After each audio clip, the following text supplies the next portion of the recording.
जय जय हे महिषासुरमर्दिनि रम्यकपर्दिनि शैलसुते रम्यकपर्दिनि शैलसुते। शक्ति की आराध्य जगत जननी मां जगदम्बे के पावन पर्व नवरात्रि की धूम इन दिनों देश भर में है। और ऐसे में हम बात कर रहे हैं मध्य प्रदेश के रायसेन जिले के बाड़ी में स्थित मां हिंगलाज देवी मंदिर। लगभग 500 वर्ष पुराना एक ऐसा मंदिर जहां विराजमान मां हिंगलाज देवी अपने भक्तों की हर मनोकामना पूरी करती है। इस स्थान पर आसपास ही नहीं बल्कि देश के कोने कोने से भी भक्त बड़ी संख्या में मां के दर्शन के लिए आते हैं। बताया जाता है कि 500 वर्ष पहले माता के परम भक्त महंत भगवान दास को मां हिंगलाज देवी ने सपने में दर्शन देकर कहा था कि मुझे पाकिस्तान के बलूचिस्तान से ले चलो। फिर क्या था, महंत भगवान दास पाकिस्तान के बलूचिस्तान पहुंचे और माता हिंगलाज देवी को ज्योति रूप में लाकर यहाँ विराजमान कर दिया। तब से माता की अखंड ज्योति यहाँ जलती है और तभी से माता हिंगलाज ज्योति स्वरूप में यहाँ विराजमान है और यहाँ आने वाले सभी भक्तों की हर मनोकामना पूरी कर रही है। मां हिंगलाज देवी के दर्शन करने मात्र से हर इच्छा पूरी हो जाती है।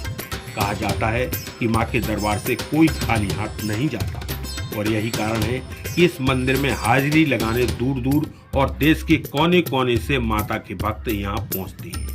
मां हिंगलाज देवी का यह प्राचीन मंदिर देश के 51 शक्ति पीठों में से एक है।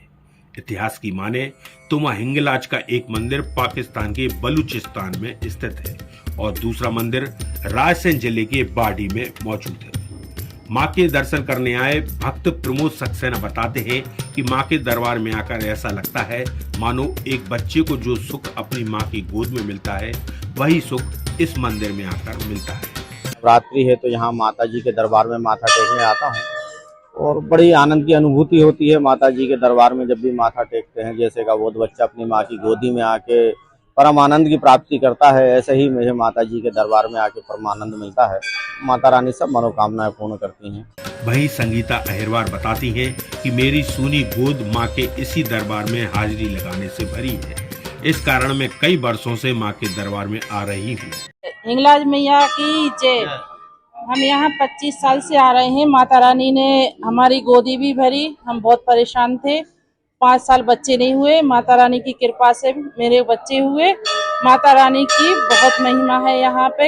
यहाँ लाखों लोग आते हैं, पदयात्री ज्यादा आते हैं यहाँ पर और सबकी मनोकामनाएं माता रानी पूरी करती है।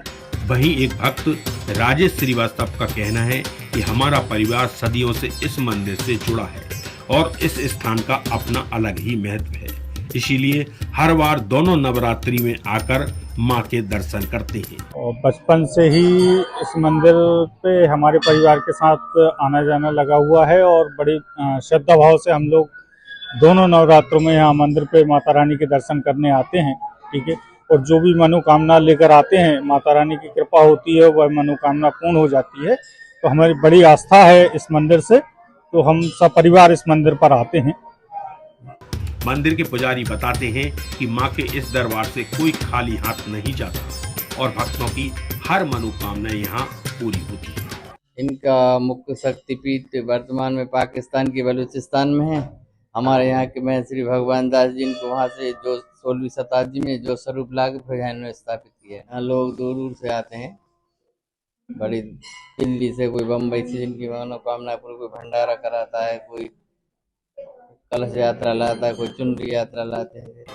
वहीं एक अन्य भक्त राजेश नामदेव बताते हैं कि माता के दरबार से कभी कोई खाली हाथ नहीं जाता और हिंगलाज देवी की महिमा ही अपार है। माता हिंगलाज मंदिर का इतिहास बहुत पुराना, सदी पुराना। 16वीं सदी में 4वीं पीढ़ी में यहाँ की जो महंत जी थे, वो महंत जी बहुत तपस्वी संत थे और बताया जाता है इतिहास में तो उनकी जब रोगग्रस्त हो गए थे और वो चल फिर नहीं पाते थे तो देवी जी उनके सपने में आई थी और एक बच्ची के रूप में, और उन्होंने बोला था कि आप ज्योति स्वरूप मेरी स्थापना बाड़ी में कीजिए। तभी से उन्होंने एक ज्योति जो लेकर के आए थे। तो एक हिंगलाज में माता मंदिर है हिंगलाज का और फिर दूसरा यहाँ बाड़ी में है भारत के अंदर। ये रायसेन जिले में पड़ता है।